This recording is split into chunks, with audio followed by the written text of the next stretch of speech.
জিন্দাবাদ। ছাত্রদের নয়নমণি দেবাংশু দাস জিন্দাবাদ। মমতা দি তুমি এগিয়ে চলো, আমরা তোমার সঙ্গে আছি।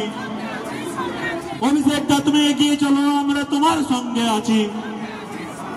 অভিষেক দা 26-এ তো তৃণমূল আবার আসছে, আর তৃণমূলের আশা মানে 31 অব্দি তৃণমূল মিনিমাম আছে। 29-এ বিজেপির সরকার চলে যাওয়া মানে তারপরে বিধানসভা বাংলা, অর্থাৎ 31-এর আগে পর্যন্ত 2 বছর তৃণমূলের সরকার মিনিমাম থাকবে, যখন কেন্দ্রে মোদী থাকবে না। শুভেন্দু বাবু, তখন আপনি কি করবেন? ওই 2 বছর আপনি 29 থেকে 31 এই 2 বছর কি করবেন? এই যে পুলিশকে গালাগাল করছেন, মমতা ব্যানার্জিকে গালাগাল করছেন, শুভেন্দু ভেবে রেখেছে কি করবে। মমতা ব্যানার্জি জগন্নাথ মন্দিরটা কোথায় বানিয়েছে? পূর্ব মেদিনীপুর, শুভেন্দুর জেলা। এত ঝকঝকে মন্দির মমতা ব্যানার্জি বানিয়েছে, শুভেন্দু নিজেও দেখে ওর ভবিষ্যৎ নিয়ে নিশ্চিন্ত। আর যখনই 26-এ গদিটা উল্টোবে, হাতে একটা বড় বাটি নিয়ে ওই জগন্নাথ মন্দিরে শুভেন্দু অধিকারীকে গিয়ে বসতে হবে। আমি আপনাদের এই কথাটা নিশ্চিতভাবে বলে যাচ্ছি। তাই চোখ বন্ধ করে, যাদের ভোট দেওয়ার আগে 2বার চিন্তা করতে হবে, চোখ বন্ধ করে খালি একটা কথা ভাববেন, নবান্নের 14 তলায় মমতা বন্দ্যোপাধ্যায় বসবেন, না নবান্নের 14 তলায় শুভেন্দু অধিকারী বসবেন। এই শুভেন্দু যদি রাজ্যের মুখ্যমন্ত্রী হয়, পরের দিন থেকে বাংলার দশাটা কি হবে? যে এখনই খেপে জয় বাংলা শুনে তাড়া করে লোককে, ও তো কামড়ে দেবে কদিন পর।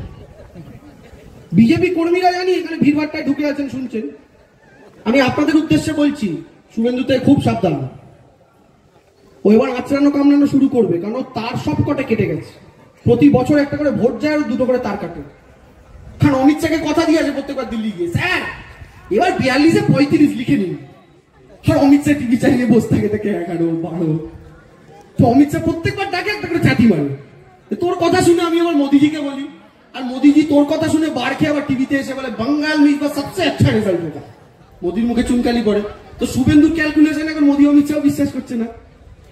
2021-এ শুভেন্দু বলতো আপকি বার 200 পার, বাংলায় 200টা সিট পাবে। এবার শুরুই করছে 180 দিয়ে, বলছে আমরা 180 পাবো। মানে টার্গেটই 20 কমে গেছে, বুঝছেন? টার্গেট 200 ছিল, এবার টার্গেট 180। মানে টার্গেট কমা মানে কি? একটা ছেলে যদি 90 পাওয়ার টার্গেট নিয়ে পরীক্ষা দিতে বসে, সে 70 পায়। আর শুভেন্দু পরীক্ষায় দিতে বসছে 50-এর টার্গেট নিয়ে, আর 34-এ পাস নয়। বুঝতে পারছেন? ওদের অবস্থা খুব খারাপ।